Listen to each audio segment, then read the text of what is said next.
Information system, इसको MIS भी बोलते हैं। MIS का स्टैंड पर यही है जो मैंने अभी आपको बताया, मैनेजमेंट इंफॉर्मेशन सिस्टम। अब इसके क्रेडिटर्स के बारे में बात करते हैं। What is creditors?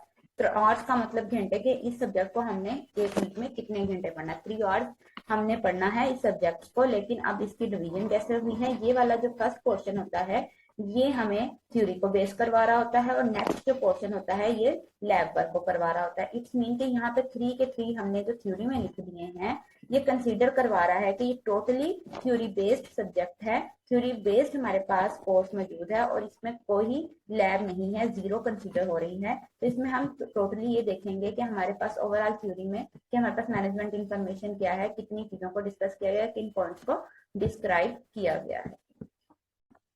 स्टूडेंट्स, आज के लेक्चर को स्टार्ट करने से पहले जो हमने प्रीवियस लेक्चर में जो चीजें डिस्कस की थी उनका थोड़ा सा ओवरव्यू लेते हैं कि हमने किन चीजों को डिस्कस किया था। Let's start previous lecture overview.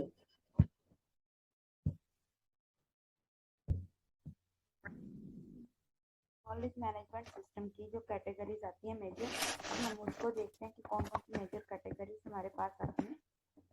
3 major categories of knowledge management system. Number 1, enterprise wide knowledge management system. Number 2, knowledge work system. Number 3, intelligent enterprise knowledge wide knowledge management system. General purpose wide firm wide effort to collect, store, distribute and digital content and knowledge. ये तमाम चीज़ों को देखते हुए work करता है कि हमारी एफर्ट कैसे जा रही है, कलेक्ट कैसे करें, स्टोर क्या करें और चीज़ों को किस तरह से डिस्ट्रीब्यूट कर रहे हैं, उसका नॉलेज कैसे रख रहे हैं। नॉलेज वर्क सिस्टम में क्या आता है? स्पेशलाइज सिस्टम जितने भी हम बिल्ड किए जाते हैं इंजीनियर, साइंटिस्ट और अदर नॉलेजेस के लिए, जो कि बात करते हैं charge with discovering and creating new knowledge.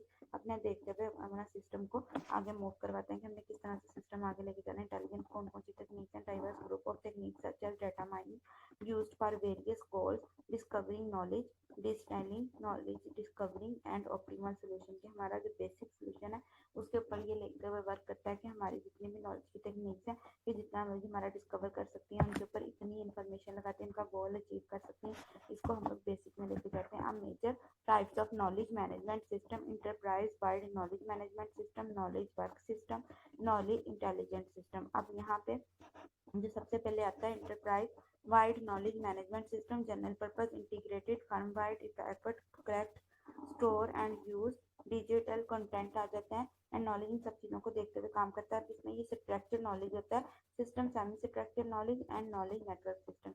इनके स्ट्रक्चर भी होता है, कुछ सेमी स्ट्रक्चर चीज़ें भी थी, इसलिए इसको स्ट्रक्चर एंड स्ट्रक्चर को इकट्ठा करके सेमी स्ट्रक्चर का नाम दिया गया। नॉलेज वर्क सिस्टम में क्या आता है? स्पेशलाइज्ड वर्क स्टेशन आते हैं, सिस्टम्स इंटरप्राइज आ जाते हैं, engineers and other knowledge workers to create and discover new knowledge. के हमारे नॉलेज को किस तरह से वो लोग डिस्कवर कर सकते हैं, चीज़ों को बराबर लेके जा सकते हैं। Computer aided design, 3D visualisation, virtual reality, investment work station. हमारा किस तरह से इन्वेस्टमेंट वर्क स्टेशन काम कैसे चल रहा है। अब आते हैं इंटेलिजेंस टेक्निक्स पे।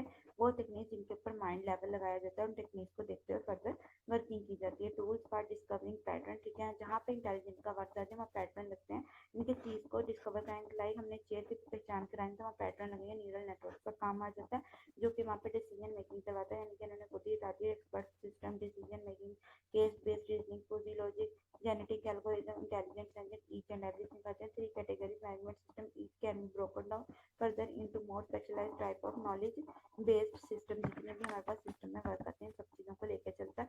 अब मेजर हमारे पास जो टाइप्स हैं उनमें semi structured, structured and unstructured आता है। स्ट्रक्चर में रिपोर्ट प्रेजेंटेशन की जाती है, इनकी रिपोर्ट बनाई जाती है, फिर उनके प्रेजेंट किया जाता है। फॉर्मल इनमें रूल्स लगाए जाते हैं, जितने बाकायदा रूल्स एंड रेगुलेशन बनाए गए उनको देखा जाता है। सेमी स्ट्रक्चर में ईमेल्स एंड वीडियोस की जाती हैं। अनस्ट्रक्चर्ड यानी कि टैबलेट नॉलेज, ऐसा नॉलेज जो कि बिखरी हुई फॉर्म होता है कि हमें ऐसे मिल जाता है कि हमें जब पता लगता है बाद में ऐसा नॉलेज है, उसके ऊपर हमने वर्किंग करनी है। 80% of an organisation business content is semi structured और अनस्ट्रक्चर्ड। कहते हैं 80% जितना भी नॉलेज होता है ना वो सेमी स्ट्रक्चर्ड और अनस्ट्रक्चर्ड फॉर्म में होता है, जिसमें डाटा को आगे मूव करवाया जाता है। नेक्स्ट हमारे पास आते हैं enterprise wide content management system.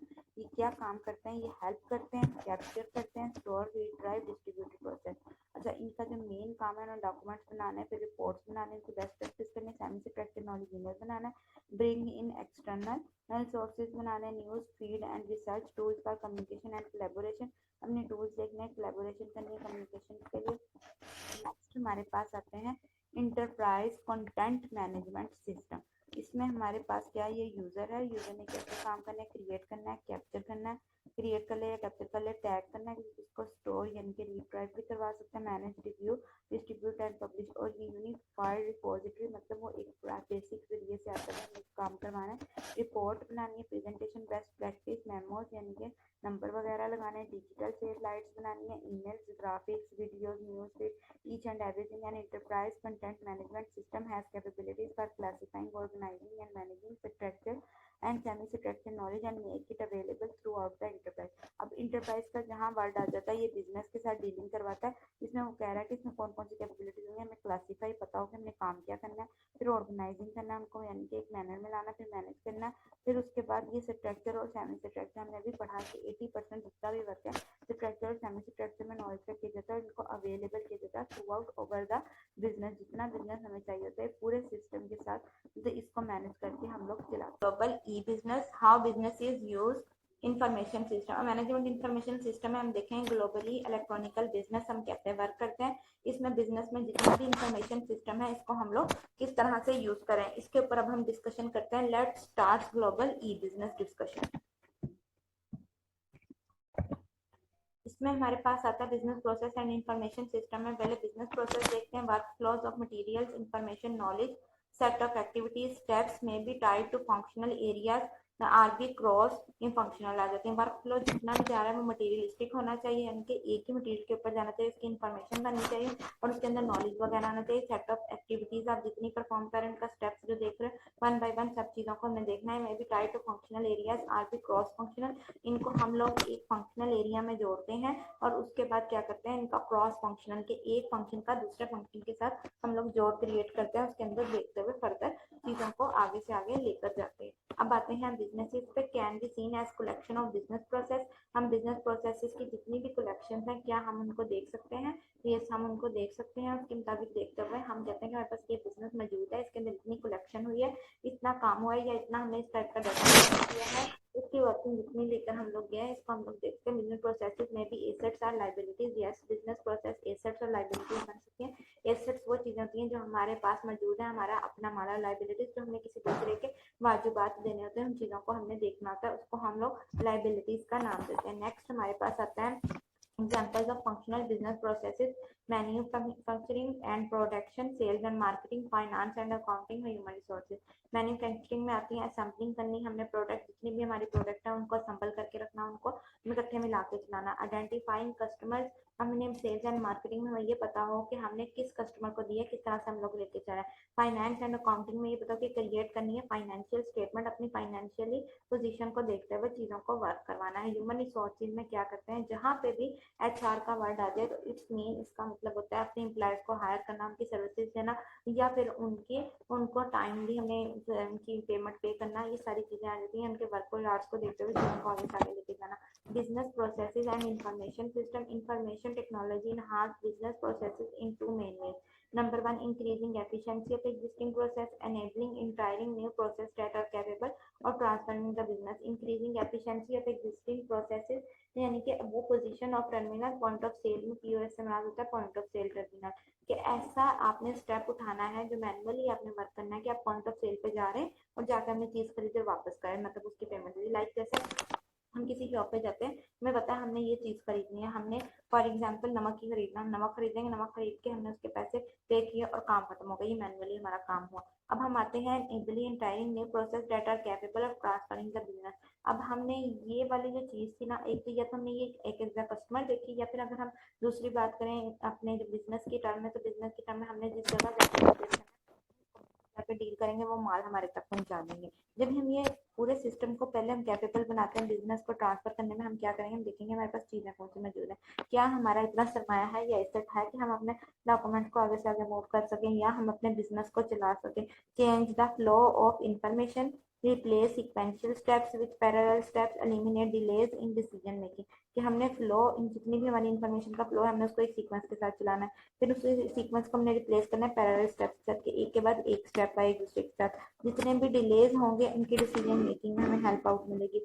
Flexible organisation आ जाती है, इंटरनल मेमोज एंड DPO, जितनी भी इंफॉर्मेशन है उनके बारे में फ्लेक्सिबल, आपने उनके बारे में ज़्यादा ऑर्गेनाइजेशन को बिल्ड करते हुए चीज़ें लेनी, इंटरनल मेमोज बनाने हैं, बीपी बिजनेस पर्सनल ऑर्गेनाइजेशन आ जाती है, सारी चीज़ें हम लोग इसमें देखते हैं कि पहले से ही मौजूद हमारे पास सिस्टम होता है, उसको वर्क करवाता है। नेक्स्ट हम लोग ये बात कर रहे थे कि जब हम लोग ग्लोबली किसी सिस्टम को देखते हैं तो हमने देखना है पहले हमारा बिजनेस प्रोसेस क्या है, ठीक है। फिर देख लिया कि बिजनेस में हमने उन कलेक्शन को देखना है, फिर उनके अंदर assets and liabilities two most important things है, जिनको मैंने बड़ा क्लियरली आपको बताया कि एसेट्स को हमारे पास हमारा माल होता है, हमारा कैपिटल होता है, जो हमारे पास हमारी चीजें मौजूद हैं उन्हें हम एसेट का नाम देते हैं। लाइक हमारा अपना फर्नीचर भी है, वो भी एसेट्स है। लाइबिलिटीज आ जाती हैं, वो चीजें आ जाती हैं, तो ये वो चीजें अपनी लाइबिलिटीज में जो हम वाजिबात आते हैं जिनको हम करते हैं। फिर उसके बाद आती हैं एग्जांपल्स में, जब हमने देखा हमने मैन्युफैक्चर भी करना है, सेल भी करना है, फाइनेंस भी इनका देखना है और एचआर भी देखना है। इन सारे प्रोसेसेस को देखते हुए हम अपना एक बिजनेस बिल्ड करते हैं। ये जितने भी प्रोसेसेस हैं globally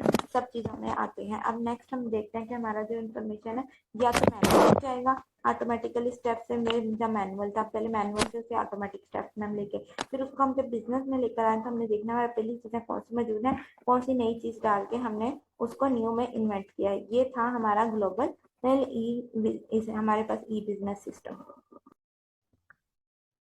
and social issues in information system, एक एथिकल या सोशल इश्यूज कौन कौन से हमें पेश आते हैं एक इंफॉर्मेशन सिस्टम के अंदर रहते हुए, किन प्रॉब्लम्स का हमें सामना करना पड़ता है, या कौन सी मोरल वैल्यूज हैं जिनको हमें देखकर अपना इंफॉर्मेशन सिस्टम बिल्ड करना पड़ता है। नंबर 1 पे अब जब यहाँ पे हम लोग इसकी देखते हैं स्लाइड्स पे, understanding ethical and social issues related to systems, a model for thinking about ethical social and political issues.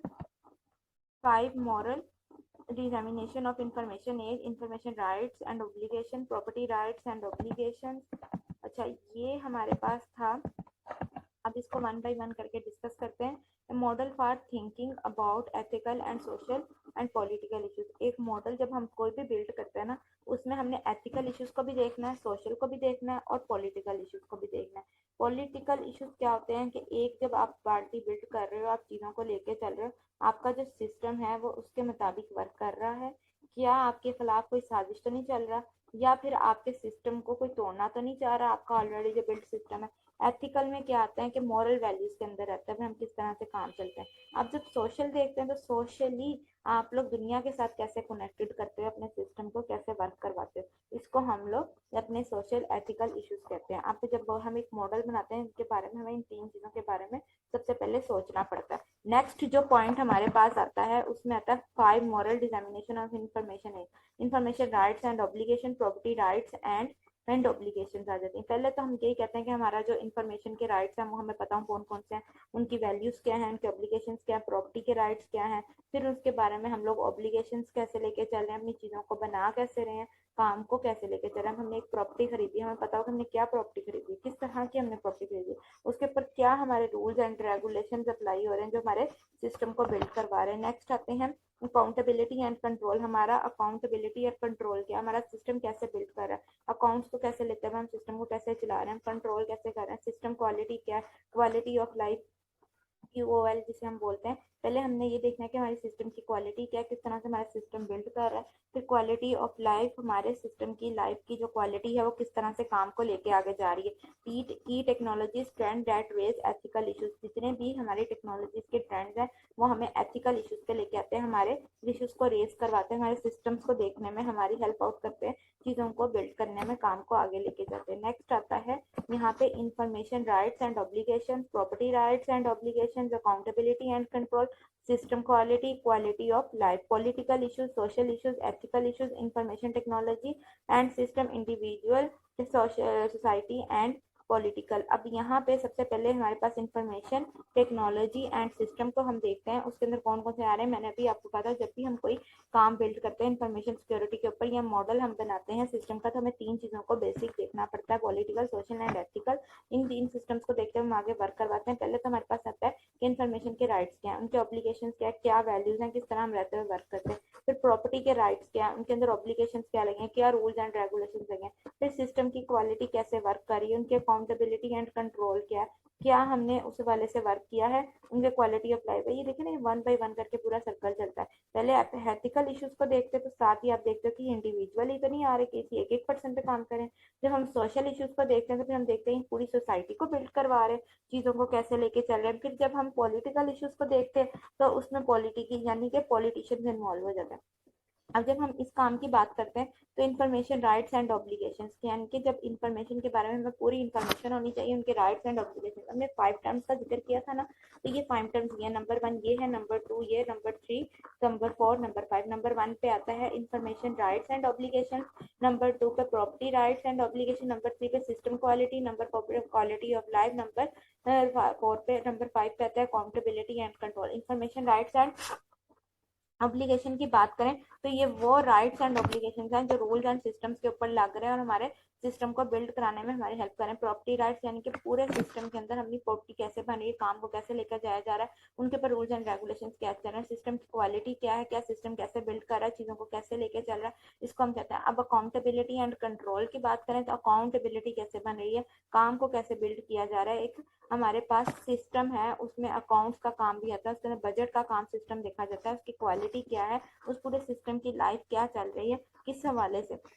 अब जब हमने एक सिस्टम की क्वालिटी बिल्ड की तो हमें इतना पता होना चाहिए कि उसकी क्वालिटी ऑफ लाइफ भी है, यानी कि इसकी लाइफ क्वालिटी कितनी अरसे तक बिल्ड रहेगी, कितना अरसे तक ये हमें गारंटीड काम चलाएगा। अब अकाउंटेबिलिटी में हमने बजट देखना, उसी बजट के अंदर रहता है, हमने उस चीज को कंट्रोल करना होता है, इसको हम अकाउंटेबिलिटी एंड कंट्रोल का नाम देते हैं। ये सारे सिस्टम से जिनको हमने रखा है। अब ये जितना भी कहा था कि हमने की technology trends that trace ethical issues, अच्छा यहाँ पे जितनी भी की टेक्नोलॉजीज हैं जिनका इधर जिक्र आया कि ये हमारे पास एथिकल इश्यूज जो होते हैं ना, तो हमारे मॉरल वैल्यूज पे जो प्रॉब्लम्स होती हैं वो क्रिएट कर सकती हैं। नहीं, इसको दूर करने का यही इशू होता है कि हमने इसको कंसीडर करना है कि जितनी भी हमारे पास इंफॉर्मेशन हो वो राइट हो, हमारे प्रॉपर्टी राइट्स लीगल हो, उनका रूल्स एंड रेगुलेशन अप्लाई किया, सिस्टम की क्वालिटी हो, क्वालिटी ऑफ लाइफ हो कि आपकी क्वालिटी किस तरह से चल रही है, अकाउंटेबिलिटी एंड कंट्रोल हो कि हमारा बजट विद इन टाइम हो रहा है, एंड कंट्रोल के मतलब जो हमने टाइम सोचा है उस टाइम के हवाले से हम वर्क कर रहे हैं। इसको हम लोग इस तरह से लेके चलते हैं।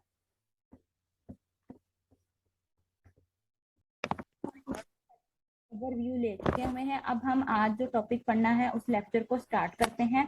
Let's start today's lecture now. Foundation of business intelligence database and information system. अब यहाँ पे डेटाबेस इंफॉर्मेशन सिस्टम के अंदर जब इंटेलिजेंस इन्वॉल्व हो जाती है तो वो एक बिजनेस क्रिएट करते हैं। तो वो बिजनेस कैसे बनता है, किस तरह से काम को आगे लेकर जाया जाता है, इसको हम देखते हैं।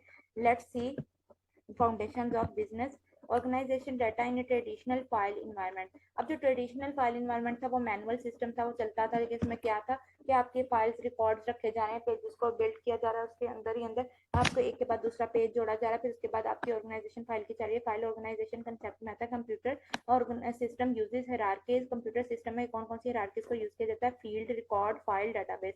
कि आप किस तरह से फील्ड बना रहे हैं, आपका रिकॉर्ड क्या चल रहा है, फाइल क्या है और डाटाबेस क्या है। अब फील्ड क्या होता है, फील्ड का मतलब होता है इसमें करेक्टर्स आना, यानी कि ए बी सी के जो सिंगल करेक्टर्स होते हैं ना, like this is a book, this is a book में दिस के अंदर 4 करेक्टर्स आ रहे हैं, टी एच आई एस, ये हमारे पास ग्रुप ऑफ करेक्टर्स है। रिकॉर्ड्स आ जाता है, रिलेटेड फील्ड्स है। अब तो आपके पास जब इन करेक्टर्स की फील्ड यानी कि एक के बाद एक करेक्टर जोड़ा जाएगा, उसका सेट जोड़ा जाएगा, तो उसको हम रिकॉर्ड का नाम देते हैं। फाइल क्या आता है, group of records of same time के, हमने एक ही टाइप का हमने फाइल के अंदर रिकॉर्ड डालना है। डेटाबेस में ग्रुप ऑफ रिलेटेड फाइल्स क्या करना है, एक रिलेटेड फाइल्स के अंदर पिछली टाइप के रिकॉर्ड को जोड़ते हुए अगला हमने क्या करना है, उसका रिकॉर्ड बनाना है, चीजों को हमारे पास आते हैं रिकॉर्ड में describe as an entity. Entity के तौर पे डिस्क्राइब किया जाता है। एंटिटी नाम से ही जाहिर है कि एंटिटी क्या होगी, एनीथिंग, प्लेस, पर्सन, एनी जो लिविंग थिंग है ना उसको हम एंटिटी का नाम दे सकते हैं। लिविंग एंड नॉन लिविंग दोनों चीजें आ जाती हैं इसमें।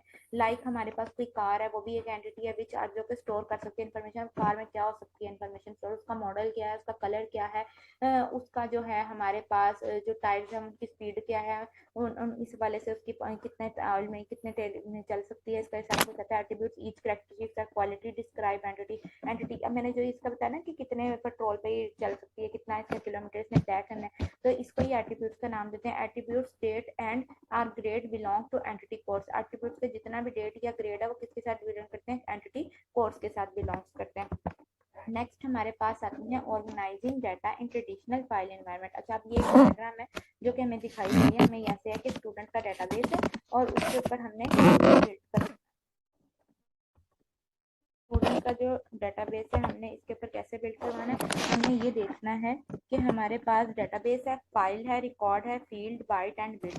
बिट हमारे पास सबसे छोटा यूनिट होता है किसी भी सिस्टम के अंदर। अब ये कोर्स फाइल है और फाइनेंशियल फाइल, पर्सनल फाइल। अच्छा, अब एक जो स्टूडेंट है उसका पता हुआ उसने कौन कौन से कोर्सेज लेने हैं, उसके वाले से कैसे डील करना है, कि उसने किस कोर्सेज को पढ़ना है, किस सेमेस्टर में पढ़ा, कितने में फेल हुआ, कितने में पास हुआ, किस टाइम पे पेपर दिया, ये उसकी डीलिंग होती है। फाइनेंशियल में आता है उसके फीसेस क्या थे, उनके वाउचर्स क्या थे, किस तरह रहते हुए उसने अपनी फीसेस एंड वाउचर को दिया। पर्सनल फाइल में क्या आता है कि आप लोग पर्सनली कैसे डील करते हैं। नेक्स्ट हमारे पास आता है student ID, courses, date and grade, ये सारा कुछ आता है। फिर ये इसी के बारे में बताया हुआ है कि देखें कोर्स की फील्ड क्या है, उनके लेटर्स क्या है आपकी में, ये सारा कुछ इसके अंदर डिस्क्राइब किया गया है। अब computer systems organise data in a hierarchy that start with the bit which represent either 0 or 1. Bit can be a group to form a byte to represent one character, number or symbol. Byte can be grouped to form field and related fields can be grouped to form a record. Related records can be collected to form a file. Related files can be organized into database। अच्छा, इसमें देखें कितनी सारी बातें एक साथ कह दी हैं। पहले तो वो कहता है कि बिट जो भी होती है ना हमारे पास ऑर्गेनाइज करने के लिए हायरार्की वो हमेशा बिट से स्टार्ट होती है। बिट क्या होती है वो, या हमारा हमें पता है कंप्यूटर ना दो चीज़ों पे वर्क करता है, 0 या 1, या तो बिट 0 होगी या 1 होगी, इस वाले से वर्क करता है। Bit can be a group, हाँ जी, ग्रुप हो सकता है फॉर्म में बैठ करने के लिए जो कि रिप्रेजेंट करता है एक करेक्टर को। बाइट बिट्स जब बनते हैं ना उनका ग्रुप बनाया जाता है तो वो एक बाइट बनाता है जिसमें करेक्टर्स आते हैं, नंबर्स या सिंबल्स etc आ जाते हैं। बाइट को ग्रुप किया जाता है फॉर्म में फील्ड से। Related fields can be a group to form a record, एक रिकॉर्ड के अंदर रहते हुए। रिलेटेड रिकॉर्ड जितने भी होते हैं वो कलेक्ट करते हैं एक फाइल से, और रिलेटेड फील्ड फाइल्स जितनी भी होती हैं उनको ऑर्गेनाइज किया जाता है एक डाटाबेस में, जो कि हमारे पूरे सिस्टम को वर्क करवाने में हमारी हेल्प करते हैं कि हमारा जो सिस्टम है वो कैसे वर्क कर रहा है, सिस्टम को कैसे लेकर जा रहा है। जब हम ट्रेडिशनल फाइल सिस्टम में आते हैं ना हमें कुछ प्रॉब्लम्स भी आती हैं। वो प्रॉब्लम्स कौन सी आती हैं वो हम देखते हैं। नंबर 1 पे आती है फाइल प्रोसेसिंग सिस्टम में file maintain separately by different department.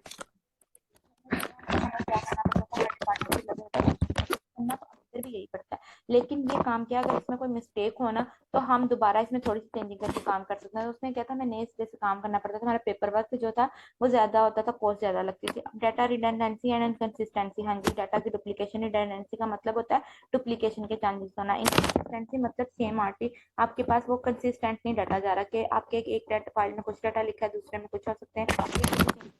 जब हम सेव करेंगे तो हम क्या करेंगे कंप्यूटराइज्ड में, तो हम उसकी चेंजिंग साथ साथ करते जाते हैं। जब डाटा रिडंडेंसी की बात करें तो इसका नाम है उसने क्या, presence of duplicate data in multiple files. Some attributes has different values, same attributes की डिफरेंट वैल्यूज मौजूद होती हैं। प्रोग्राम डेट डिपेंडेंस, प्रोग्राम की डेट डिपेंडेंस क्या होती है, डाटा कैसे चल रहा है, काम को कैसे लेकर जाया जा रहा है, ये सारी चीजें इसके अंदर आती हैं। नेक्स्ट आते हैं organizing data in traditional file environment. Traditional file processing में आता है अकाउंटिंग एंड फाइनेंस, यूजर्स आ जाती हैं, सब यूजर्स बताएंगे। Human resources, sales and marketing, manufacturing आ जाती हैं। अच्छा, अब यहाँ पे एप्लीकेशन नंबर जो प्रोग्राम 1 है वो डिस्कस करता है अकाउंटिंग एंड फाइनेंस को कि हमने डिलीवर क्या करेंगे, मास्टर फाइल्स हैं, ए टू ज़ेड जिसमें डाटा एलिमेंट्स हैं, यानी कि फाइल्स रखी गई हैं, आपकी डायवर्सिटीज क्या जा रही हैं, अपनी एप्लीकेशन क्या जा रही है। अब ह्यूमन रिसोर्सेज के अंदर भी फाइल जा रही है, प्रोग्राम 2 में आता है कि ह्यूमन रिसोर्सेज यानी कि एम्प्लॉयज का डाटा आ जाता है, एम्प्लॉयज का रिकॉर्ड रखा जाता है। सेल्स एंड मार्केटिंग में हमने सेल्स एंड मार्केट्स का रिकॉर्ड रखा जाता है कि आपकी सेल्स एंड मार्केटिंग कैसे जा रही है। मैन्युफैक्चरिंग में हम उसको चीज को बना कैसे रहे हैं, हमने उसकी पब्लिसिटी कहाँ से की, मतलब क्या है कि उसका खाम माल हमने कहाँ से लिया, उसको बनाने में प्रोसेस करने में हमें कितना अरसा लगा, सारी चीजें जो आती हैं वो इसके अंदर आती हैं। इसको हम लोग ऐसे डील करते हैं। नेक्स्ट हमारे पास आता है the use of traditional approach file processing system जो आता है encourages each functional area in a corporation to develop specialized applications and files. Each application requires a unique data file that is likely to be subset of the master file. These subset of the master file lead to the data redundancy and inconsistency, processing inflexibility and wasted storage resource. अच्छा, वो कहता है जो हमारे पास relational में ना, उसमें एक प्रॉब्लम ये भी आती है हमें कि हमारा जो डाटा ना रिडंडेंसी और कंसिस्टेंसी की वजह से ना बार बार डुप्लीकेट हो रहा है, हमारी जो स्टोरेज है ना वो वेस्ट होना शुरू हो जाती है, हमें प्रॉब्लम आनी शुरू हो जाती है कि ये वाली कि हमारी स्टोरेज क्या है वो वेस्ट हो रही है, हमारा डाटा प्रॉपर वे से वर्क नहीं कर रहा चीज़ों को लेकिन चल रहा किस वजह से कि हमारे जो स्टोरेज ही फिल हो गई है, तो हमारे डाटा को कहाँ से स्पेस मिलेगी अपना नया डाटा इंसर्ट करने के लिए। नेक्स्ट हमारे पास आता है database approaches to data management. कौन कौन सी अप्रोचेस आती हैं? नंबर 1 पे आता है डेटाबेस कलेक्शन और डाटा ऑर्गेनाइज्ड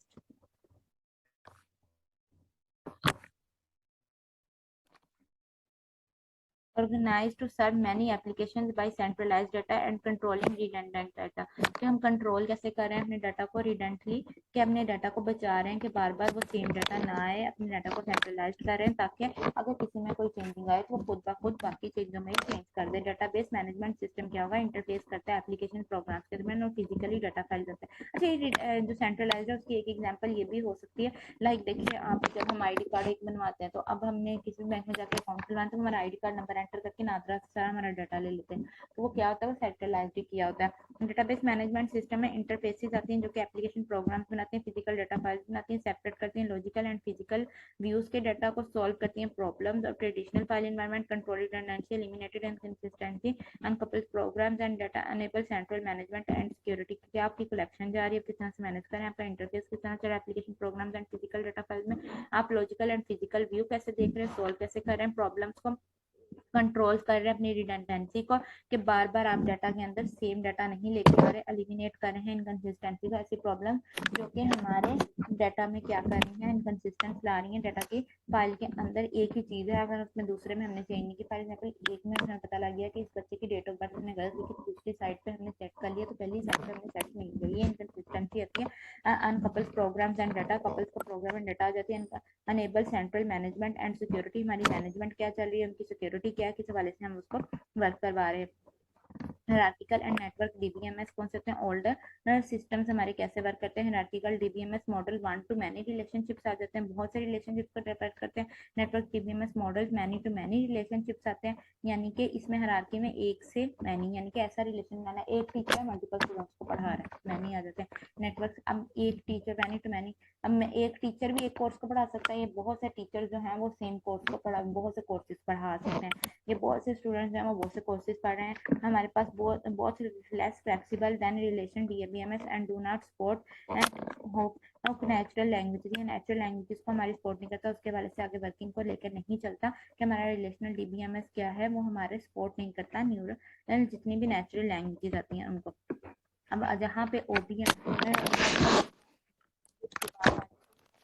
रियल डेटाबेस पे वर्क करता है, यानी कि रियली हमने एक ऑब्जेक्ट को चूज करना है, उसके मुताबिक वर्क कराना है। Stores data and procedures at object, ठीक है, हमने स्टोर कर लिया डाटा को, उनके मुताबिक ऑब्जेक्ट करा लिया। अब यहाँ पे ये मैनेज करता है अपने ग्राफिक मल्टीमीडिया जावा अल्फाबेट्स को रिव्यू रिट्राइवली हमने क्या करना है, slowly compared with rational DBMS for processing large number of transaction के, लार्ज नंबर की हमारी ट्रांजेक्शन कैसे चल रही है, चीज़ों को हम लोग कैसे लेकर चल रहे हैं, रिलेटिवली हमने देखना। जहाँ पे हाइब्रिड का वर्ड आ जाए तो हाइब्रिड का मतलब होता है कॉम्बिनेशन बनाना, इसमें हमें कैपेबिलिटीज आती हैं ओडीबीएमएस एंड रिलेशन। देखें दो चीजें बताई गई हैं, इसमें दो या दो से ज्यादा चीजों का हम कॉम्बिनेशन क्रिएट करते हैं हाइब्रिड में।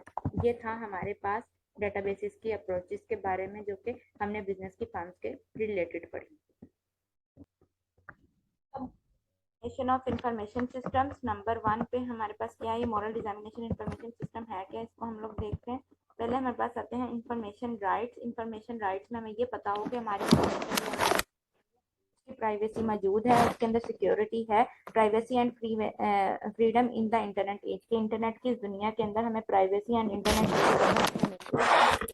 यूरोपियन डायरेक्टरेट डाटा प्रोटेक्शन के हमें डाटा के ऊपर प्रोटेक्ट दे रहे हैं कि नहीं दे रहे हैं, हमारा डाटा किस तरह से बिल्ड कर रहे हैं। इंटरनेट चैलेंजेस टू प्राइवेसी, जितने भी इंटरनेट के चैलेंजेस हैं वो हमें प्राइवेसी के जो इश्यूज हैं वो तो नहीं रेस करके दे रहे, टेक्निकल सोल्यूशंस को सॉल्व कर रहे हैं कि अगर हमारा कोई प्रॉब्लम ऐसा आ जाए जो हमारे डाटा को प्रॉब्लमाइज कर रहा है या क्रिटिकल इश्यूज को क्रिएट कर रहा है, तो क्या वो उनको सॉल्व आउट कर रहे हैं, करके दे रहे हैं हमें। नेक्स्ट आते हैं प्रॉपर्टी राइट्स। प्रॉपर्टी राइट्स में intellectual property, trade secrets, copyrights, patent, challenges to intellectual property rights आ जाती हैं।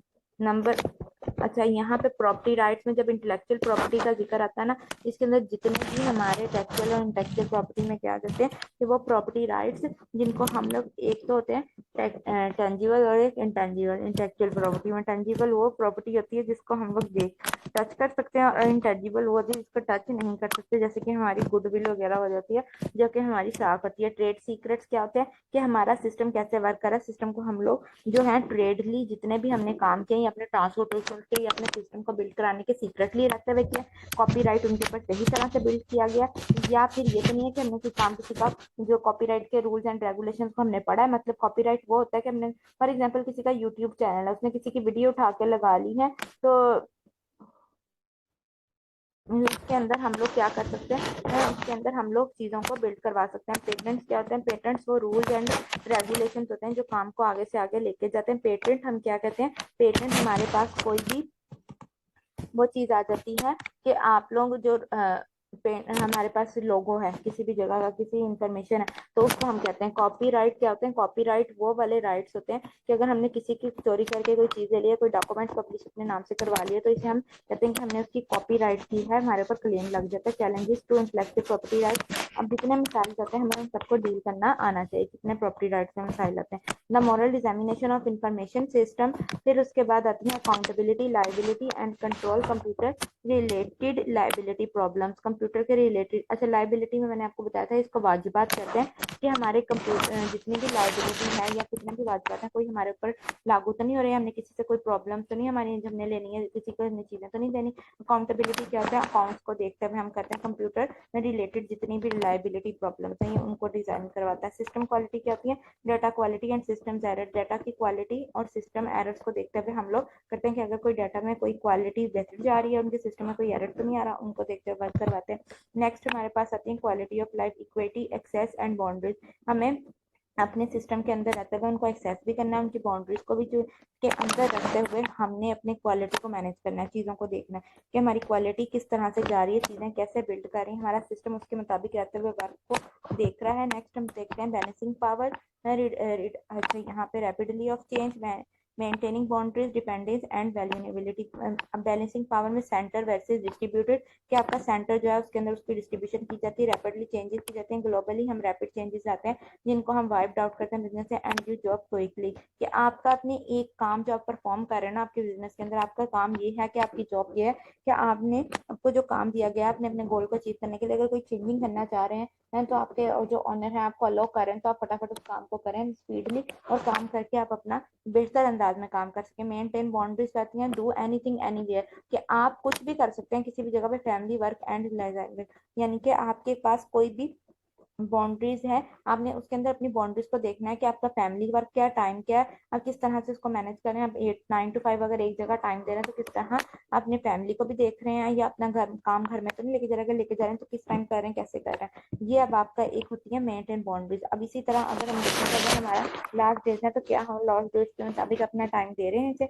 Dependence and vulnerability, what happens if system fail, अगर सिस्टम फेल हो जाए तो ऐसा क्या होगा, तो ऐसा ये होगा कि हमारा सिस्टम जो है वो टोटली डिपेंड कर रहा था हमारे इंफॉर्मेशन सिस्टम पे, जिसकी वजह से क्या होगा, हमारा इंफॉर्मेशन सिस्टम डैमेज होना स्टार्ट हो जाता है। नेक्स्ट आते हैं इनके मॉरल्स, और कौन कौन से हमें आते हैं, quality of life. Quality of life को हम देख चुके हैं कि जिसमें एक्सेस आ जाती है, हमें बाउंड्रीज बताती हैं, यानी कि कंप्यूटर क्राइम एंड अब्यूसेस आ जाती हैं, इनके अंदर आते हुए वर्क करते हैं track down technologies and re engineering jobless, कि हमारे पास जितने भी इंजीनियर्स हैं ना वो एम्प्लॉय जो भी होते हैं वो जॉबलेस होना शुरू हो जाते हैं अगर इस तरह के हम लोग फैसिलिटीज पैदा ना करें, बिजनेस के मौके पैदा ना करें। तो अब आते हैं इक्विटी एंड एक्सेस में, do anyone everywhere have equal opportunity to participate digital age. इस दुनिया डिजिटल एज में, यानी कि हमारे पास जो कंप्यूटर के दौर चल रहा है, इसमें हर किसी के पास सोशल क्लास क्लेवरनेस होगी। जो हम देखते हैं कि हमारे पास हर चीज़ हम किसी भी जगह पे इसको एक्सेस कर सकते हैं, काम को आगे से आगे लेके जा सकते हैं, काम को कर सकते हैं। हेल्थ रिस्क क्या होता है, RSI CDS एंड टेक्नोलॉजीज आ जाती हैं, टेक्नो से स्ट्रेस कि जितना भी हमने ये प्रॉब्लम्स हैं, RSI में कुछ ये हेल्थ प्रॉब्लम्स हैं कि ये भी हमें पेश आ सकती हैं। इसके अंदर हमें इनसे अपने आप को बचाना है, इनसे बचते हुए हमने अपने सिस्टम को बिल्ड करना है। नेक्स्ट ये जो हमने बात की है कि ये हमने जितना भी सिस्टम में काम करना है, वो ये चीज़ को सबसे पहले मद्देनजर रखना है कि हमारे पास जितना भी एम्प्लॉय का वर्क है, ये काम है, वो सारा इस हवाले से वर्क हुआ है, हमने उसकी क्वालिटी को देखा है, या हमें कोई हेल्थ रिस्क तो नहीं आ गए, हमने उन प्रॉब्लम्स को तो नहीं देख लिया, ये तो नहीं कह लिया कि हमने हर जगह काम करते हुए या हमने जरूरत से ज्यादा काम कर लिया तो हमारे लिए हेल्थ रिस्क प्रॉब्लम्स वगैरह रेज हो गई हैं, ऐसा तो नहीं हुआ। उन चीजों को हम लोगों ने देखा। Foundation of business intelligence, database and information system. अब यहाँ पे डेटाबेस इंफॉर्मेशन सिस्टम के अंदर जब इंटेलिजेंस इन्वॉल्व हो जाती है तो वो एक बिजनेस क्रिएट करते हैं। तो वो बिजनेस कैसे बनता है, किस तरह से काम को आगे लेकर जाया जाता है, इसको हम देखते हैं। Let's see foundations of business organisation data in traditional file environment. अब जो ट्रेडिशनल फाइल इन्वायरमेंट था वो मैनुअल सिस्टम था, वो चलता था, लेकिन इसमें क्या था कि आपके फाइल्स रिकॉर्ड्स रखे जा रहे हैं, पेजेस को बिल्ड किया जा रहा है, उसके अंदर ही अंदर आपको एक के बाद दूसरा पेज जोड़ा जा रहा है, फिर उसके बाद आपकी ऑर्गेनाइजेशन फाइल की चल रही है। फाइल ऑर्गेनाइजेशन कंसेप्ट में आता है कंप्यूटर और system uses hierarchies. Computer system में कौन कौन सी हायरार्कीज को यूज किया जाता है, फील्ड, रिकॉर्ड, फाइल, डाटाबेस। कि आप किस तरह से फील्ड बना रहे हैं, आपका रिकॉर्ड क्या चल रहा है, फाइल क्या है और डाटाबेस क्या है। अब फील्ड क्या होता है, फील्ड का मतलब होता है इसमें करेक्टर्स आना, यानी कि ABC के जो सिंगल करेक्टर्स होते हैं ना, like this is a book, this is a book में दिस के अंदर 4 करेक्टर्स आ रहे हैं, THIS, ये हमारे पास ग्रुप ऑफ करेक्टर्स है। रिकॉर्ड्स आ जाता है, रिलेटेड फील्ड्स है आपके पास। जब इन करेक्टर्स की फील्ड यानी कि एक के बाद एक करेक्टर जोड़ा जाएगा, उसका सेट जोड़ा जाएगा, तो उसको हम रिकॉर्ड का नाम देते हैं। फाइल क्या आता है, group of records of same time के, हमने एक ही टाइप का हमने फाइल के अंदर रिकॉर्ड डालना है। डेटाबेस में ग्रुप ऑफ रिलेटेड फाइल क्या करना है, एक रिलेटेड फाइल्स के अंदर पिछली टाइप के रिकॉर्ड को जोड़ते हुए अगला हमने क्या करना है, उसका रिकॉर्ड बनाना है चीजों। हमारे पास आते हैं रिकॉर्ड में describe as an entity, entity के तौर पे डिस्क्राइब किया जाता है। एंटिटी नाम से ही पता है कि एंटिटी क्या होगी, एनीथिंग, प्लेस, पर्सन, एनी जो लिविंग थिंग है ना, उसको हम एंटिटी का नाम दे सकते हैं। लिविंग एंड नॉन लिविंग दोनों चीजें आ जाती हैं इसमें।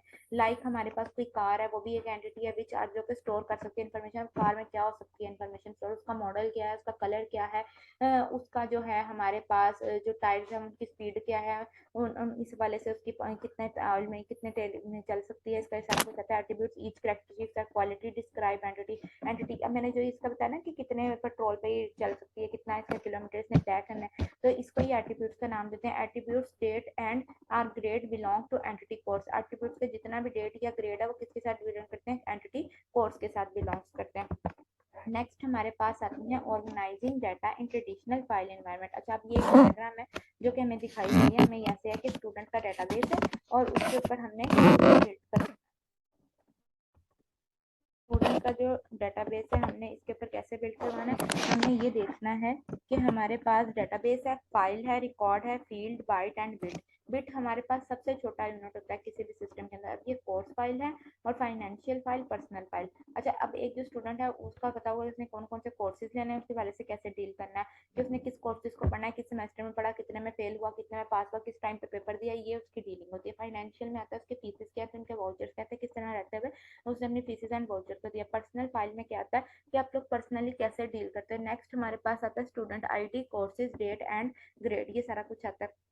फिर ये इसी के बारे में बताया हुआ है कि देखें कोर्स की फील्ड क्या है, उनके लेटर्स क्या है आपकी में, ये सारा कुछ इसके अंदर डिस्क्राइब किया गया है। अब computer systems organise data in a hierarchy that start with the bit which represent either 0 or 1. Bit can be a group to form a byte to represent one character, number or symbol. Byte can be grouped to form field and related fields can be grouped to form a record. Related records can be collected to form a file. Related files can be organized into database। अच्छा, इसमें देखें कितनी सारी बातें एक साथ कह दी हैं।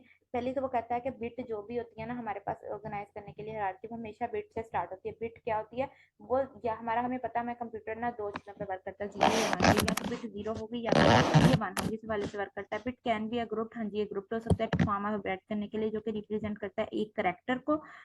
बिट्स जब ना उनका ग्रुप बनाया जाता है तो वो एक बाइट बनाता है जिसमें करेक्टर्स आते हैं, नंबर्स या सिंबल्स etc आ जाते हैं। बाइट को ग्रुप किया जाता है फॉर्म में फील्ड से, related fields can be a group form record, एक रिकॉर्ड के अंदर रहते हुए रिलेटेड रिकॉर्ड जितने भी होते हैं वो कलेक्ट करते हैं एक फाइल से, और रिलेटेड फील्ड फाइल्स जितनी भी होती हैं उनको ऑर्गेनाइज किया जाता है एक डेटाबेस में, जो कि हमारे पूरे सिस्टम को वर्क करवाने में हमारी हेल्प करते हैं कि हमारा जो सिस्टम है वो कैसे वर्क कर रहा है, सिस्टम को कैसे लेकर जा रहा है। जब हम ट्रेडिशनल फाइल सिस्टम में आते हैं ना, हमें कुछ प्रॉब्लम्स भी आती हैं। वो प्रॉब्लम्स कौन सी आती हैं वो हम देखते हैं।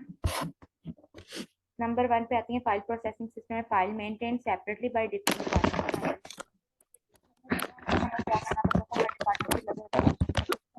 भी यही पड़ता है। लेकिन ये काम क्या, अगर इसमें कोई मिस्टेक हो ना तो हम दोबारा इसमें थोड़ी सी चेंजिंग करके काम कर सकते हैं। तो उसमें क्या था, हमें नए सिरे से काम करना पड़ता था, हमारा पेपर वर्क जो था वो ज्यादा होता था, कॉस्ट ज्यादा लगती थी। डाटा रिडंडेंसी एंड इनकंसिस्टेंसी, हाँ जी डाटा की डुप्लीकेशन, रिडंडेंसी का मतलब होता है डुप्लीकेशन के चांसेस होना, इनकंसिस्टेंसी मतलब सेम आरटी आपके पास वो कंसिस्टेंट नहीं डाटा जा रहा कि आपके एक डाटा फाइल में कुछ डाटा लिखा है दूसरे में कुछ हो सकते हैं। जब हम सेव करेंगे तो हम क्या करेंगे कंप्यूटराइज्ड में, तो हम उसकी चेंजिंग साथ साथ करते जाते हैं। जब डाटा रिडंडेंसी की बात करें तो इसका नाम है उसने क्या, presence of duplicate data in multiple files, some attributes has different values, same attributes की डिफरेंट वैल्यूज मौजूद होती हैं। प्रोग्राम डेट डिपेंडेंस, प्रोग्राम की डेट डिपेंडेंस क्या होती है, डाटा कैसे चल रहा है, काम को कैसे लेकर जाया जा रहा है, ये सारी चीजें इसके अंदर आती हैं। नेक्स्ट आते हैं organizing data in traditional file environment. Traditional file processing में आता है अकाउंटिंग एंड फाइनेंस, यूजर्स आ जाती हैं, सब यूजर्स बताएंगे, human resources, sales and marketing, manufacturing आ जाती हैं। अच्छा अब यहाँ पे एप्लीकेशन नंबर जो प्रोग्राम 1 है वो डिस्कस करता है अकाउंटिंग एंड फाइनेंस को, कि हमने डिलीवर क्या करेंगे, मास्टर फाइल्स हैं A to Z जिसमें डाटा एलिमेंट्स हैं यानी कि फाइल्स रखी गई हैं, आपकी डायवर्सिटीज क्या जा रही हैं, अपनी एप्लीकेशन क्या रही है। अब ह्यूमन रिसोर्सेज के अंदर भी फाइल जा रही है, प्रोग्राम 2 में आता है कि ह्यूमन रिसोर्सेज यानी कि एम्प्लॉयज का डाटा आ जाता है, एम्प्लॉयज का रिकॉर्ड रखा जाता है। सेल्स एंड मार्केटिंग में हमने सेल्स एंड मार्केट्स का रिकॉर्ड रखा जाता है कि आपकी सेल्स एंड मार्केटिंग कैसे जा रही है। मैन्युफैक्चरिंग में हम उसको चीज को बना कैसे रहे हैं, हमने उसकी पब्लिसिटी कहाँ से की, मतलब क्या है कि उसका खाम माल हमने कहाँ से लिया, उसको बनाने में प्रोसेस करने में हमें कितना अर्सा लगा, सारी चीजें जो आती हैं वो इसके अंदर आती हैं, इसको हम लोग ऐसे डील करते हैं। नेक्स्ट हमारे पास आता है the use of traditional approach file processing system जो आता है encourages each functional area in a cooperation to develop specialized applications and files. Each application requires a unique data file that is likely to be subset of the master file. These subset of the master file lead to the data redundancy and inconsistency, processing inflexibility and wasted storage resources. अच्छा वो कहता है जो हमारे पास traditional में ना उसमें एक प्रॉब्लम ये भी आती है हमें कि हमारा जो डाटा ना रिडंडेंसी और इनकंसिस्टेंसी की वजह से ना बार बार डुप्लीकेट हो रहा है, हमारी जो स्टोरेज है ना वो वेस्ट होना शुरू हो जाती है, हमें प्रॉब्लम आनी शुरू हो जाती है कि ये वाली कि हमारी स्टोरेज क्या है वो वेस्ट हो रही है, हमारा डाटा प्रॉपर वे से वर्क नहीं कर रहा चीज़ों को लेकिन चल रहा, किस वजह से कि हमारे जो स्टोरेज ही फिल हो गई है, तो हमारे डाटा को कहाँ से स्पेस मिलेगी अपना नया डाटा इंसर्ट करने के लिए। नेक्स्ट हमारे पास आता है database approaches to data management. कौन कौन सी अप्रोचेस आती हैं, नंबर 1 पे आता है डेटाबेस कलेक्शन और डाटा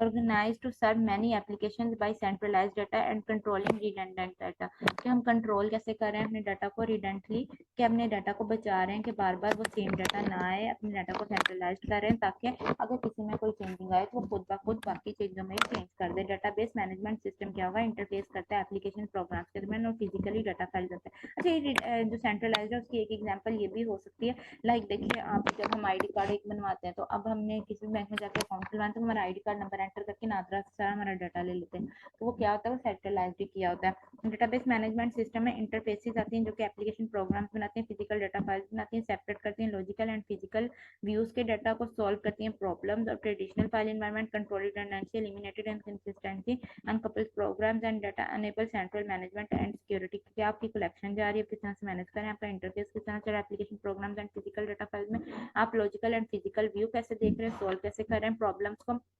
कंट्रोल कर रहे हैं अपनी रिडंडेंसी को, कि बार बार आप डाटा के अंदर सेम डाटा नहीं लेके आ रहे, एलिमिनेट कर रहे हैं इनकंसिस्टेंसी को, ऐसी प्रॉब्लम जो कि हमारे डाटा में क्या कर रही है, इनकंसिस्टेंस ला रही है। डाटा की फाइल के अंदर एक ही चीज़ है, अगर उसमें दूसरे में हमने चेंज नहीं की, फॉर एग्जाम्पल एक में हमें पता लग गया कि इस बच्चे की डेट ऑफ बर्थ हमने गलत लिखी, तो दूसरी साइड पे हमने सेट कर लिया, तो पहली साइड पे हमने सेट नहीं किया, ये इनकंसिस्टेंसी आती है। Uncouples programs and data, couples का प्रोग्राम एंड डाटा आ जाती है। Enable central management and security, हमारी मैनेजमेंट क्या चल रही है, उनकी सिक्योरिटी क्या है, किस हवाले से हम उसको वर्क करवा रहे हैं। हायरार्किकल एंड नेटवर्क डीबीएमएस कौन से होते हैं, ओल्डर सिस्टम्स हमारे कैसे वर्क करते हैं। Hierarchical DBMS model 1 to many relationships आ जाते हैं, बहुत से रिलेशनशिप्स को रिप्रेजेंट करते हैं। Network DBMS model many to many relationships आते हैं, यानी कि इसमें हायरार्की में एक से मैनी, यानी कि ऐसा रिलेशन माना एक टीचर मल्टीपल स्टूडेंट्स को पढ़ा रहा है, मैनी आ जाते हैं। नेटवर्क, अब एक टीचर मैनी टू मैनी, अब मैं एक टीचर भी एक कोर्स को पढ़ा सकता है, ये बहुत से टीचर जो हैं वो सेम कोर्स को पढ़ा, बहुत से कोर्सेज पढ़ा सकते हैं, ये बहुत से स्टूडेंट्स जो हैं वो बहुत से कोर्सेज पढ़ रहे हैं। हमारे पास बहुत less flexible than relation DBMS and do not support and hope natural languages, ये नेचुरल लैंग्वेजेस को हमारी सपोर्ट नहीं करता, उसके वाले से आगे वर्किंग को लेकर नहीं चलता कि हमारा रिलेशनल डीबीएमएस क्या है, वो हमारे सपोर्ट नहीं करता न्यूरल जितनी भी नेचुरल लैंग्वेजेस आती हैं उनको। अब जहाँ पे ओबीएम